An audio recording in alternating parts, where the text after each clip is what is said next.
တစ်ချိန်အောင်ချန်ပီယံဖြစ်ဖို့မလွယ်ကူတဲ့ချန်ပီယံလိမှာ၃နှစ်ဆက်တိုက်ချန်ပီယံဖြစ်တယ်ဆိုတာဘလို့စွမ်းဆောင်ရည်တွေကြောင့်လဲဘလို့များစွမ်းဆောင်ခဲ့ကြတာလဲမင်္ဂလာပါမက်ဒရစ်မြန်မာကနေကြိုးစားပါတယ်ဒီနေ့မှာတော့ရီယယ်မက်ဒရစ်အသင်းဟာချန်ပီယံလိကို၃နှစ်ဆက်တိုက်ဘလို့စုခူးရရှိခဲ့တယ်ဆိုတော့ကျွန်တော်အသေးစိတ်တင်ဆက်ပေးသွားမှာပဲဖြစ်ပါတယ်ရီယယ်မက်ဒရစ်အသင်းဟာ2016 2019 2018ဆိုပြီးချန်ပီယံလိဖလားကို၃နှစ်ဆက်တိုက်စုခူးရရှိခဲ့ပါတယ်ဒါ1992-93ဘောလုံးရာသီယူရိုပီယံကပ်ကနေချန်ပီယံလိဆိုပြီးနာမည်ပြောင်းပြီးနောက်ပိုင်းဘယ်အသင်းမှမလုံနိုင်သေးတဲ့ record တစ်ခုဖြစ်ပါတယ်အထက်ကျန်တဲ့ record တစ်ခုလည်းရှိပါသေးတယ်အဲ့ဒါဟာ Real Madrid အသင်းဟာချန်ပီယံလိကို1956 1959 1958 1959 1960ဆိုပြီးတော့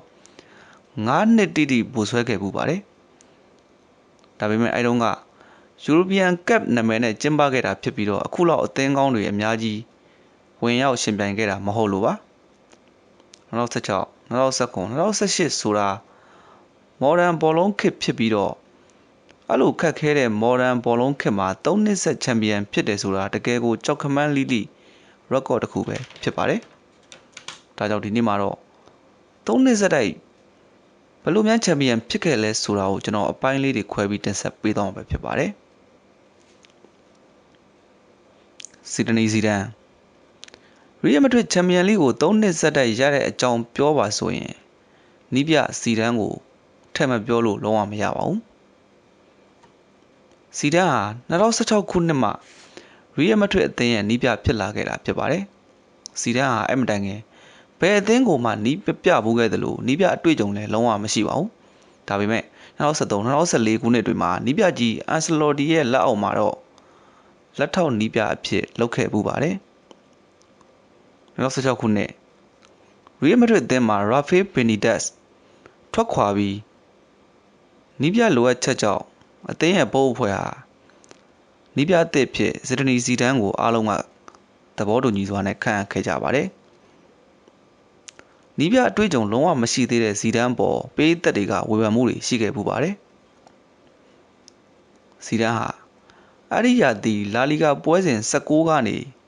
စတင်ကင်တွယ်ခွင့်ရရှိခဲ့တာဖြစ်ပြီးတော့သူစတင်ကင်တွယ်စဉ်က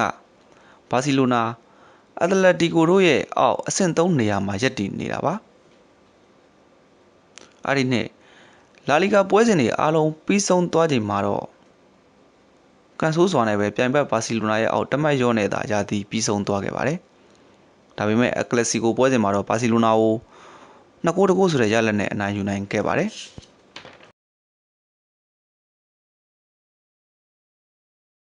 အခုကျွန်တော်အဓိက highlight လုပ်ချင်တာကတော့ Champion League ပါဒါဆိုရင်ကျွန်တော်တို့ Champion League ဘက်သွားကြရအောင်ပါရီယယ်မက်ဒရစ်အသင်းက2016ခုနှစ် Champion League 16သင်းဆက်မှာရိုမာကို2ကြော့ပေါင်း4 ဂိုးမရှိနဲ့နိုင်ပြီး quarter final ကိုတက်ရောက်ခဲ့ပါတယ် quarter final မှာဝူဖတ်အသင်းကိုပထမကြော့မှာ2 ဂိုးမရှိနဲ့ရှုံးနေပြီးတော့ဒုတိယကြော့မှာရိုနယ်ဒိုရဲ့ hat trick နဲ့ခြေစွမ်းပြပြီးကမ်ဘတ်နဲ့ပြန်လာနိုင်ခဲ့ပြီးတော့ semi final ကိုရောက်ရှိခဲ့တာဖြစ်ပါတယ် semi final မှာမန်စီးတီးအသင်းကို2ကြော့ပေါင်း1 ဂိုးမရှိဆိုတဲ့ရလဒ်နဲ့ခက်ခဲနိုင်ပြီးတော့ Champions League final ကိုတက်ရောက်ခဲ့ပါတယ် final မှာတော့မြို့ကန်ပြိုင်ဘက်အက်တလက်တီကိုနဲ့ရင်ဆိုင်ရမှာပါအဲ့ဒီနှစ်လာလီဂါမှာအက်တလက်တီကိုရှုံးနိမ့်ထားတာကြောင့်နီးပြဇီဒန်အတွက်ဒီ final ပွဲဟာအတော်လေးကိုဖိအားများခဲ့ပါတယ်ပွဲချိန်တွင်တကိုးသေးကျခဲ့တာကြောင့်ရီယယ်မက်ဒရစ်အသင်းနဲ့အက်တလက်တီကိုမက်ဒရစ်အသင်းတို့ဟာပယ်နတီအဆုံးဖြတ်ကိုခံယူခဲ့ကြပါတယ်ပယ်နတီမှာတော့9-3 ဆိုတဲ့ရလဒ်နဲ့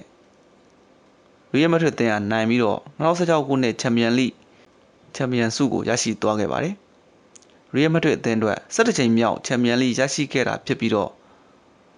နီးပြစီဒန်ပထမအဆုံးနီးပြတဲ့နှစ်မှာပဲချန်ပီယံလိရရှိသွားတာပါဒါဂွာဒီယိုလာတင်ထားတဲ့ပထမဆုံးနီးပြတဲ့နှစ်မှာပဲချန်ပီယံလိရရှိတဲ့စံချိန်ကိုနီးပြစီဒန်ကလိုက်မိခဲ့ပါတယ်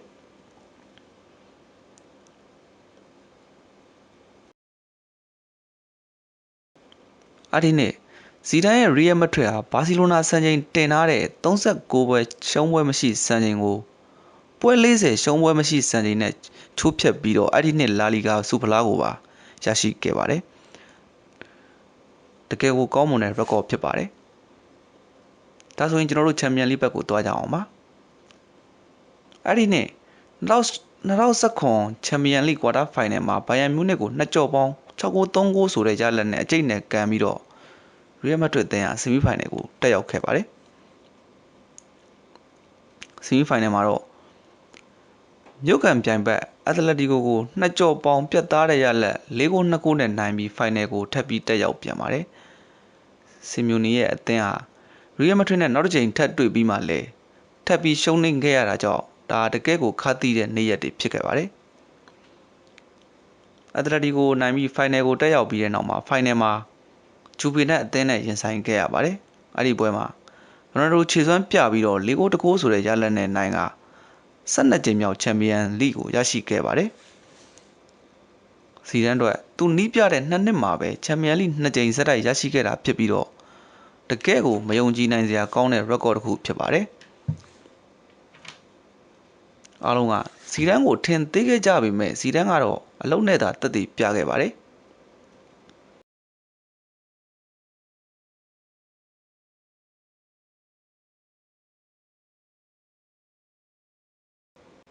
16သင်းအဆင့်မှာ PSG နဲ့ရင်ဆိုင်ကစားခဲ့ရပါတယ်။အဲဒီချိန် PSG ဟာနေမာကာဘာနီအစရှိတဲ့ကစားသမားကောင်းတွေအများကြီးရှိနေတဲ့အချိန်လည်းဖြစ်ပါတယ်။ရိုနယ်ဒိုရဲ့နောက်ကျဂိုးတွေနဲ့2ကြော့ပေါင်း5-2ဆိုတဲ့ရလဒ်နဲ့နိုင်ပြီးတော့ Real Madrid တို့ကွာတာဖိုင်နယ်ကိုတက်ရောက်နိုင်ခဲ့ပါတယ်။ကွာတာဖိုင်နယ်မှာတော့ဂျူဗင်တက်ကို2ကြော့ပေါင်း4-3ဆိုတဲ့ရလဒ်နဲ့ခက်ခဲကစားခဲ့ရပြီးတော့ဆီမီဖိုင်နယ်ကိုတက်ရောက်နိုင်ခဲ့ပါတယ်။ဂျူဗင်တက်နဲ့ပွဲစဉ်မှာမမေ့နိုင်စရာတစ်ခုကတော့ရိုနယ်ဒိုသွင်းယူခဲ့တဲ့နောက်ပြန်ဘိုင်စကယ်ကစ်ဖြစ်ပါတယ်။အဲ့ဒီကိုကအလွန်ကောင်းမွန်ခဲ့ပြီးတော့ဂျူဗင်တက်ပိတ်သက်တွေလက်ခုပ်ထတီးချီးကျူးခဲ့ရတဲ့အထိတကယ်ကိုကောင်းမွန်တဲ့ဂိုးတစ်ခုပါ။ဆီမီဖိုင်နယ်မှာတော့ဘိုင်ယန်မြူးနစ်ကို2ကြော့ပေါင်း4-3ဆိုတဲ့ရလဒ်နဲ့နိုင်ပြီးတော့ Real Madrid တို့ဖိုင်နယ်ကိုထပ်ပြီးတက်ရောက်နိုင်ခဲ့ပါတယ်။ဖိုင်နယ်မှာတော့ဂျာဂျင်ဂလော့ရဲ့လီဗာပူးအသင်းနဲ့ထိပ်တိုက်ရင်ဆိုင်ရမှာပါ။ Real Madrid အသင်းသားအားလုံးဟာ73ကြိမ်မြောက်ချန်ပီယံလိကိုကင်မြောက်ဖို့အတွက်တာဆူနေကြပါတယ်။ဒါပေမဲ့သူတို့ရင်ဆိုင်ရမှာကလီဗာပူးအသင်းဖြစ်လို့နေပါတယ်။အဲ့ဒီနေ့ဂျာဂျင်ဂလော့ရဲ့လီဗာပူးအသင်းဟာဆာလက်ဖာမီနိုမာနေတိုက်စစ်သွဲခြေစွမ်းပြနေတဲ့အချိန်လည်းဖြစ်ပါတယ်။ဒါကြောင့်Real Madrid အသင်းတို့တကယ်ကိုခက်ခဲတဲ့ပွဲတစ်ပွဲဖြစ်လာမယ်လို့အားလုံးကထင်ကြေးပေးခဲ့ကြပါတယ်။ဒါပေမဲ့တကယ်ပွဲချိန်တွင်းမှာတော့မထင်မှတ်ထားတဲ့အလှည့်အပြောင်းတွေအများကြီးဖြစ်လာခဲ့ပါတယ်။ဒါကိုကျွန်တော်နှစ်ပိုင်းခွဲပြီးပြောပြပါမယ်။နံပါတ်1တိုက်စစ်မှုမိုဟာမက်ဆာလက်ပခုံးတန်ရရှိသွားခြင်းဒီဖြစ်ရဟာဝါရင်နောက်ခံလူဆာဂျီယိုရာမို့စ်ရဲ့ကြိုတင်ကြံစည်မှုဖြစ်နိုင်ပါတယ်။ရာမို့ရဲ့ကြမ်းတမ်းတဲ့ဖျက်ထုတ်မှုကြောင့်မိုဟာမက်ဆာလက်ဟာပခုံးနဲ့လက်ပြင်ဒဏ်ရာရရှိသွားပြီးတော့ပွဲကစားချိန်ပထမပိုင်း32မိနစ်မှာပဲလူစားလဲခဲ့ရပါတယ်။ဒါလီဗာပူးတိုက်စစ်အတွက်စားလက်မရှိတော့တဲ့ဟာထိုးနှက်ချက်ကြီးမားမားဖြစ်လာခဲ့ပါတယ်။မိုဟာမက်ဆာလက်ကိုကြမ်းတမ်းစွာဖျက်ထုတ်ခဲ့တဲ့ဆာဂျီယိုရာမို့ဟာအဝါကက်ပြားတောင်ပြတ်သားခြင်းမခံခဲ့ရပါဘူး။နောက်ပိုင်းမှာလီဗာပူးပိတ်သက်တွေဟာဆာဂျီယိုရာမို့ကိုတရားစွဲဆိုဖို့အထိပါလှုံ့ဆော်ခဲ့ကြပူပါတယ်။နံပါတ်2လီဗာပူးကိုသမားကာရီယက်စ်သူ့ရဲ့အမှားတွေကြောင့်ပဲ Real Madrid တို့နောက်ထပ်2ဂိုးကိုလွယ်ကူကူပဲရရှိခဲ့ပါတယ်။လီဗာပူးကိုသမားကာရီယက်စ်တာအမှားမကျူးလွန်ခဲ့ဘူးဆိုရင်ပွဲဖြေကတမျိုးတမီပြောင်းသွားနိုင်ပါတယ်။ဒါကြောင့်ပဲချန်ပီယံလိဖိုင်နယ်ပွဲဟာအကျိတ်နဲ့မဖြစ်တော့ဘဲနဲ့3-2ဆိုတဲ့ရလဒ်နဲ့ Real Madrid အသင်းကပဲအနိုင်ရရှိခဲ့ပြီးတော့73ကြိမ်မြောက်ချန်ပီယံလိကိုထပ်ရခဲ့ပြန်ပါတယ်။နီးပြစီဒန်ရဲ့မယုံကြည်နိုင်စရာကောင်းလောက်တဲ့ record ဖြစ်ပြီးတော့နီးပြ3နှစ်အတွင်း ချန်ပီယံလိ3ချိန်ရရှိခဲ့တဲ့ပထမဆုံးနည်းပြဖြစ်လာခဲ့ဒါမော်ဒန်ဘောလုံးလောကမှာဘယ်သူမှမလုပ်နိုင်သေးတဲ့ record တစ်ခုလည်းဖြစ်ပါတယ်